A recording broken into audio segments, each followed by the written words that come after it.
بسم اللہ الرحمن الرحیم۔ السلام علیکم ورحمۃ اللہ وبرکاتہ۔ حضرت عبداللہ بن عباس رضی اللہ تعالیٰ عنہ سے روایت ہے کہ ملک شام میں ایک یہودی رہتا تھا۔ وہ ہفتے کے دن تو رات کی تلاوت کیا کرتا تھا۔ ایک دفعہ تو رات کھولی تو اس نے 4 جگہوں پر حضور اکرم صلی اللہ علیہ وآلہ وسلم کی تعریف و توصیف دیکھی تو یہودی نے وہ جگہ کاٹ کر جلا دی۔ اگلے ہفتے پھر تو رات کھولی تو 8 جگہوں پر حضور صلی اللہ علیہ وآلہ وسلم کی نعت اور وصف کا ذکر پایا، اس نے وہاں سے بھی کاٹ کر جلا دیا۔ تیسرے ہفتے تو رات کھولی تو یہی ذکر 12 جگہ موجود پایا۔ یہودی نے یہ سوچنے لگا کہ اگر میں یوں ہی کرتا رہا تو ساری کی ساری تو رات اس ذکر سے پر ہو جائے گی۔ اپنے ساتھیوں سے پوچھنے لگا کہ حضرت محمد صلی اللہ علیہ وآلہ وسلم کون ہیں؟ تو انہوں نے جواب دیا کہ تمہارے لیے بہتر یہی ہے کہ نہ تو اسے دیکھو اور نہ وہ تجھے دیکھے۔ یہودی کہنے لگا کہ تو رات کی قسم مجھے اس کی زیارت سے نہ روکو۔ تو ساتھیوں نے اجازت دے دی اور وہ اپنی سواری پر سوار ہو کر رات دن منزل بہ منزل چلتا رہا۔ مدینہ منورہ کے قریب پہنچا تو سب سے پہلے حضرت سلمان فارسی رضی اللہ تعالیٰ عنہ سے ملاقات ہوئی۔ ان کے حسن کو دیکھ کر سمجھا کہ یہی محمد صلی اللہ علیہ وآلہ وسلم ہے، حالانکہ آپ صلی اللہ علیہ وآلہ وسلم کو اس دنیا سے سفر کیے 3 دن ہو چکے تھے۔ حضرت سلمان فارسی رضی اللہ تعالیٰ عنہ اس بات سے روئے اور کہا میں تو محمد صلی اللہ علیہ وآلہ وسلم کا خادم ہوں۔ یہودی بولا پھر محمد صلی اللہ علیہ وآلہ وسلم کہاں ہیں؟ آپ سلمان فارسی رضی اللہ تعالیٰ عنہ سوچنے لگے کہ اگر وصال کی خبر سناتا ہوں تو یہ واپس ہو جائے گا، اگر یہ کہہ دوں کہ موجود ہیں تو جھوٹ ہوگا۔ بالآخر حضرت سلمان فارسی رضی اللہ تعالیٰ عنہ یہودی سے کہنے لگے کہ میں تجھے حضور صلی اللہ علیہ وآلہ وسلم کے صحابہ کے پاس لے چلتا ہوں۔ مسجد میں آئے تو سب کے سب صحابہ کرام رضی اللہ عنہم غم کی تصویر بنے ہوئے تھے۔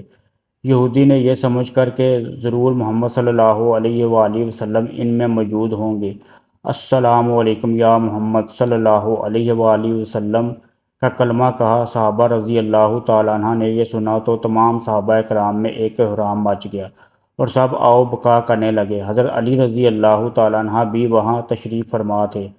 آپ رضی اللہ تعالیٰ عنہ اس سے مخاطب ہو کر فرمانے لگے اے حضور صلی اللہ علیہ وآلہ وسلم کے بارے میں پوچھنے والے، تجھے آپ صلی اللہ علیہ وآلہ وسلم سے کیا کام ہے؟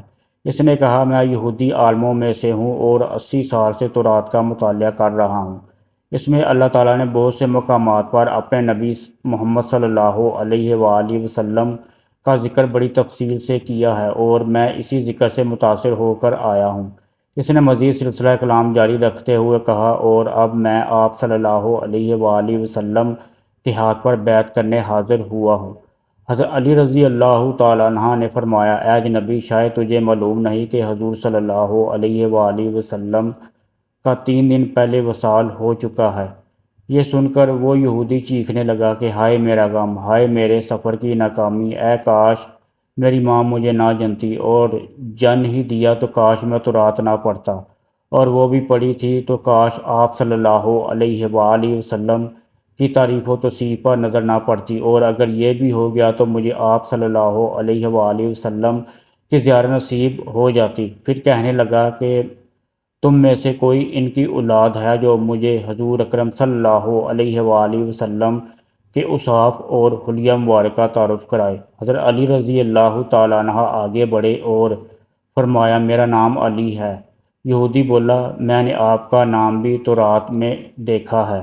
حضرت علی رضی اللہ تعالیٰ عنہ نے حضور صلی اللہ علیہ وآلہ وسلم کا حلیہ مبارک بیان کرنا شروع کیا کہ آپ صلی اللہ علیہ وآلہ وسلم نہ حد سے زیادہ لمبے اور نہ ہی زیادہ چھوٹے تھے۔ سر مبارک گول تھا، پیشانی کشادہ اور آنکھوں کا رنگ خوب سیاہ تھا۔ آپ صلی اللہ علیہ وآلہ وسلم کی پلکیں دراز تھی، ہنسی کے وقت دانتوں سے نورانی شعاعیں نکلتی تھیں، سینے سے ناف تک بالوں کی لکیر تھی، ہتھیلیوں پر گوشت تھا، قدموں کے تلوے قدرے گہرے تھے، بدن کے جوڑوں کی ہڈیاں موٹی تھیں، مثلاً کونیاں اور گھٹنے، اور آپ صلی اللہ علیہ وآلہ وسلم کے شانوں کے درمیان مہر نبوت تھی۔ یہودی کہنے لگا اے علی رضی اللہ تعالیٰ عنہ، تو نے جو کچھ بتایا بالکل صحیح بتایا۔ تو رات میں آپ صلی اللہ علیہ وآلہ وسلم کی تعریف و توصیف اسی طرح موجود ہے۔ پھر کہا محمد صلی اللہ علیہ وآلہ وسلم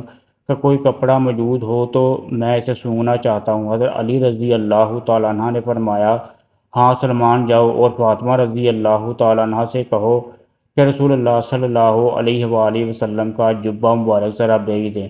حضرت سلمان فارسی رضی اللہ تعالیٰ عنہ دروازے پر آئے اور دروازہ کھٹکھٹایا۔ اندر حسن و حسین رضی اللہ تعالیٰ عنہ رو رہے تھے۔ حضرت فاطمہ رضی اللہ تعالیٰ عنہ کی آواز آئی یتیموں کا دروازہ کون کھٹکھٹا رہا ہے؟ حضرت سلمان فارسی رضی اللہ تعالیٰ عنہ نے اپنا نام بتایا اور حضرت علی رضی اللہ تعالیٰ عنہ کا پیغام دیا۔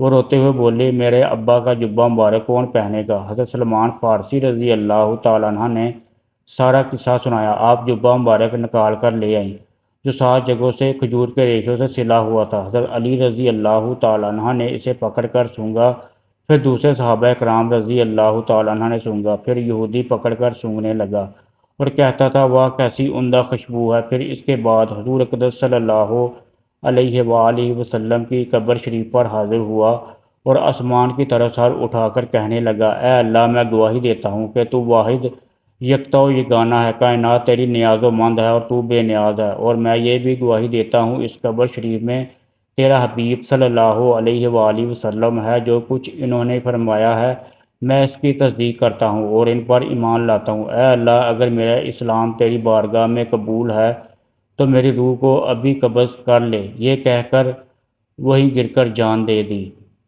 حضرت علی رضی اللہ تعالیٰ عنہ نے اسے غسل دیا اور جنت البقیع میں دفن کر دیا۔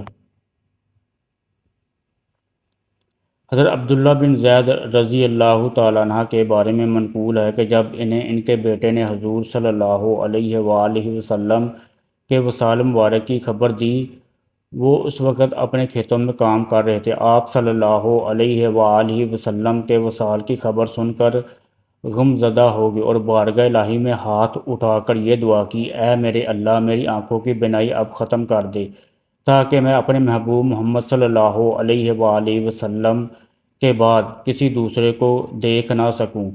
اللہ تعالیٰ نے اسی وقت ان کی دعا قبول فرما لی۔